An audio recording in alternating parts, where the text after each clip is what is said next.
ಹ್ಞೂ ಸದ್ಯಕ್ಕೆ G O C ಅಂದರೆ ಏನಂದರೆ ಒಂಥರ ನಿಮ್ಗೆ ಇವಾಗ ಆರ್ಗ್ಯಾನಿಕಲ್ ಮೆಕ್ಯಾನಿಸಮ್ಸು ರಿಯಾಕ್ಷನ್ಸ್ ಹೆಂಗಾಗೋದು ಅಂತ ಅರ್ಥ ಆಗಬೇಕಂದ್ರೆ ಅದಕ್ಕೆ ಬೇಕಾಗಿರೋ ಒಂದು ಸಿಂಪಲ್ ಬೇಸಿಕ್ ಕಾನ್ಸೆಪ್ಟ್ ಇದು. Basic concept G O C basically ಒಂದು ಡಿವೈಡ್ ಆಗೋದು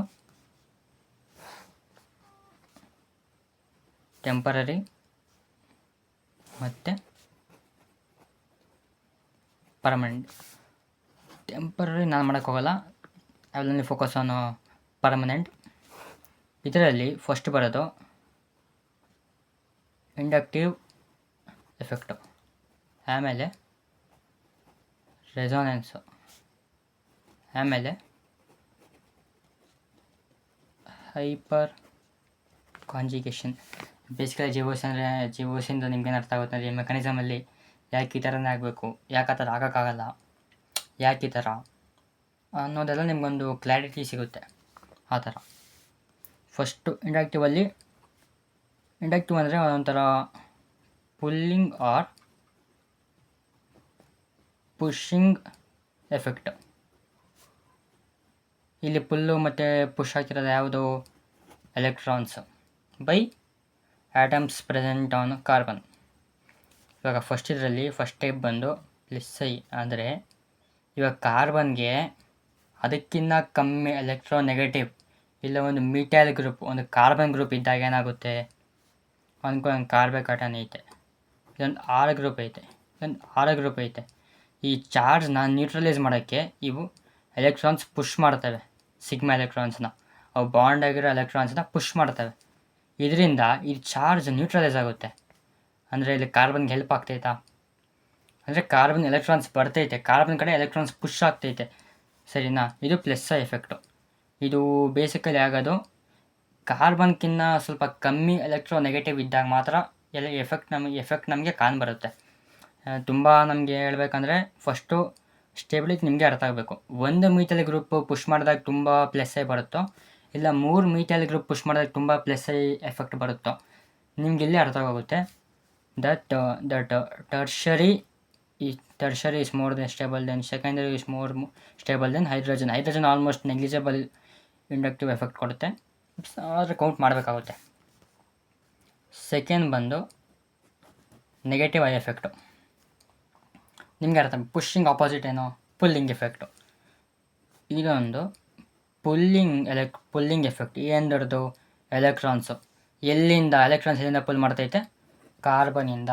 ಹೈಡ್ರೋಜನ್ಗೆ ತುಂಬ ಎಲೆಕ್ಟ್ರೋನೆಗೆಟಿವ್ ಇರೋ ಆಟಮು ಅದ್ರ ಪಕ್ಕದಾಗಿದ್ದಾಗ ಪುಲ್ ಮಾಡ್ಕೊಳೋದು ಎಲೆಕ್ಟ್ರಾನ್ಸ್ನ.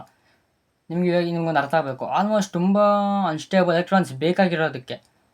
ಎಕ್ಸಾಂಪಲ್ ಲೂಯಿಸ್ ಆ್ಯಸಿಡ್ ಇದ್ದರೆ ಕಾರ್ಬನ್ ಪಕ್ಕದಲ್ಲಿ, ಆವಾಗ -I ಆಗುತ್ತೆ. ಅದೇ ಲೂಯಿಸ್ ಬೇಸ್ ಇದ್ದರೆ +I ಆಗುತ್ತೆ.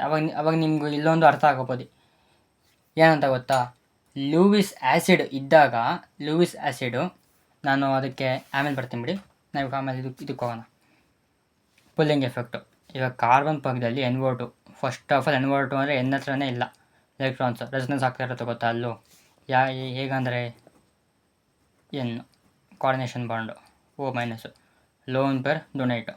ಇದು ಇಲ್ಲೋಗೋದು ಮತ್ತೆ ಪಾಸ್ಟ್ ಆಗೋದು, ಇದು ಹಿಂಗೆ ಬರೋದು, ಹಿಂಗೆ ಹೋಗೋದು, ಏನೋ ಇಲ್ಲಿ ರೆಸೊನೆನ್ಸ್ ಆಗ್ತಾ ಇರುತ್ತಾ. ಓಕೆನಾ? ಇವಾಗ ನೈಟ್ರೋಜನ್ ಎಲೆಕ್ಟ್ರಾನ್ಸ್ ಇಲ್ಲ, ಅವಾಗ ಏನು ಮಾಡುತ್ತೆ? ಕಾರ್ಬನಿಂದ ಪುಲ್ ಮಾಡುತ್ತಾ. ಇದನ್ನೇ ನಾವು ನೆಗೆಟಿವ್ ಇಂಡಕ್ಟಿವ್ ಎಫೆಕ್ಟ್ ಅಂತೀವಿ. ಆಲ್ಮೋಸ್ಟ್ ಇದರಲ್ಲಿ ತುಂಬ ಸ್ಟೇಬಲ್ ಬಂದು NO2, ಯಾಕಂದರೆ ಫಂಕ್ಷನಲ್ ಗ್ರೂಪ್ಸಲ್ಲಿ ಇದೇ ಬರುತ್ತೆ ನಮಗಿದೆ ಇರೋದು, ಸರಿನಾ? ನಾವು ನೆಕ್ಸ್ಟ್ ಹೋದಾಗ ರೆಸೊನೆನ್ಸ್. ಇದಕ್ಕಿಂತ ಮುಂಚೆ ನಿಮಗೆ ಕಾರ್ಬೊಕೇಟನ್ಸ್ ಅರ್ಥ ಮಾಡಿಸ್ತೀನಿ. ಕಾರ್ಬೋಕ್ಯಾಟಯನ್ಸ್ ಅಂದರೆ ಕಾರ್ಬನ್ ಮೇಲೆ ಪಾಸಿಟಿವ್ ಚಾರ್ಜ್, ಸರಿನಾ? ಇವಾಗ ಕಾರ್ಬನ್ ಮೇಲೆ ಪಾಸಿಟಿವ್ ಚಾರ್ಜ್ ಇದ್ದಾಗ ಕಾರ್ಬನ್ಗೆ ಪುಷಿಂಗ್ ಎಫೆಕ್ಟ್ ಬೇಕಾ, ಪುಲ್ಲಿಂಗ್ ಎಫೆಕ್ಟ್ ಬೇಕಾ? ಕಾರ್ಬನ್ ಇವಾಗ ಯಾಕೆ ನಮಗೆ ಗೊತ್ತಿರಬೇಕು, ಚಾರ್ಜ್ ಮಾಲಿಕ್ಯೂಲ್ಸ್ಗನ್ನ ಚಾರ್ಜ್ ಲೆಸ್ ನ್ಯೂಟ್ರಲ್ ಮಾಲಿಕ್ಯೂಲ್ಸ್ ತುಂಬ ಸ್ಟೇಬಲ್ಲು, ಸರಿನಾ? ಹಂಗಾದರೆ ಕಾರ್ಬನ್ಗೆ ಇವಾಗ ಸ್ಟೇಬಲ್ ಆಗೋಕ್ಕೆ ಎಲೆಕ್ಟ್ರಾನ್ಸ್ ಕಿತ್ಕೊಬೇಕಾ? ಯಾರನ್ನ ಎಲೆಕ್ಟ್ರಾನ್ಸ್ ಬೇಕು. ಎಲೆಕ್ಟ್ರಾನ್ಸ್ ಯಾರು ಪುಷ್ ಮಾಡ್ಬೋದು? ಪುಷಿಂಗ್ ಎಫೆಕ್ಟು +I ಗ್ರೂಪ್ಸ್ ಇರಬೇಕು. ಅದರಿಂದ carbocations stability increases when they have +I groups. ಇಲ್ಲಿ ಅವಾಗ ಎಲ್ಲಿ ಪ್ಲಸ್ ಎಫೆಕ್ಟ್ ಆಗುತ್ತೋ ಆವಾಗ ಇನ್ಕ್ರೀಸ್ ಆಗುತ್ತೆ. ಪ್ಲಸ್ ಎಫೆಕ್ಟ್ ಎಲ್ಲಿ ಜಾಸ್ತಿ ಆಗೋದು, ಎಲ್ಲಿ ಜಾಸ್ತಿ ಇರುತ್ತೆ, ಟರ್ಷರಿ ಗ್ರೂಪ್ ಇದ್ದಾಗ, ಅಂದರೆ ಕಾರ್ಬೊಕೇಟೈನ್ ಸುತ್ತ ಮೆಟಲ್ ಇದು ಕಾರ್ಬನ್ ಗ್ರೂಪ್ಸ್ ಇದ್ದಾಗ ಈ ಥರ. ಇದು ಅನ್ಸ್ಟೇಬಲ್ ಯಾವಾಗುತ್ತೆ, ಪಕ್ಕದಲ್ಲಿ NO2 ಅಂತ ಹೈಲಿ ಅದು negative inductive effect full electrons pull ಮಾಡೋ ಗ್ರೂಪ್ಸ್ ಇದ್ದರೆ ಆವಾಗ ನೆಗೆಟಿವ್ ಇಂಡಕ್ಟಿವ್ ಎಫೆಕ್ಟ್ ಆಗುತ್ತೆ ಈ ಥರ, ಸರಿನಾ. ಆದರೆ ನಾವು ಕಾರ್ಬ್ ಆ್ಯನಿಯಾನ್ಸ್ ಬಂದಾಗ ಕತೆ ಏನಾಗುತ್ತೆ, ಆಪೋಸಿಟ್ ಆಗುತ್ತೆ. ನೆಗೆಟಿವ್ ಪ್ಲಸ್ಸು, ಇಲ್ಲಿ ಕಾರ್ಬನ್ಗೆ ನೆಗೆಟಿವ್ ಚಾರ್ಜ್ ಇರುತ್ತೆ, ಆದ್ದರಿಂದ ಕಾರ್ಬನ್ ಎಲೆಕ್ಟ್ರಾನ್ಸ್ ಬೇಕಾಗುತ್ತೆ, ಕಾರ್ಬನ್ ಎಲೆಕ್ಟ್ರಾನ್ಸ್ ಕೊಡಬೇಕಾಗುತ್ತೆ ಈ ನ್ಯೂಟ್ರಲ್ ಆಗೋಕ್ಕೆ. ಆವಾಗ ಏನು ಮಾಡುತ್ತೆ, ಪಕ್ಕದಲ್ಲಿ NO2 ಇದ್ದರೆ ಎಲೆಕ್ಟ್ರಾನ್ಸ್ ಕಿತ್ಕೊಂಡ್ಬಿಡುತ್ತೆ, ಅವಾಗ ಸ್ವಲ್ಪ ಚಾರ್ಜ್ ಕಮ್ಮಿ ಆಗುತ್ತಾ, ಇದೇ ಥರ. ಓಕೆನಾ. ಇವಾಗ ನಿಮ್ಗೆ ಇದರಲ್ಲಿ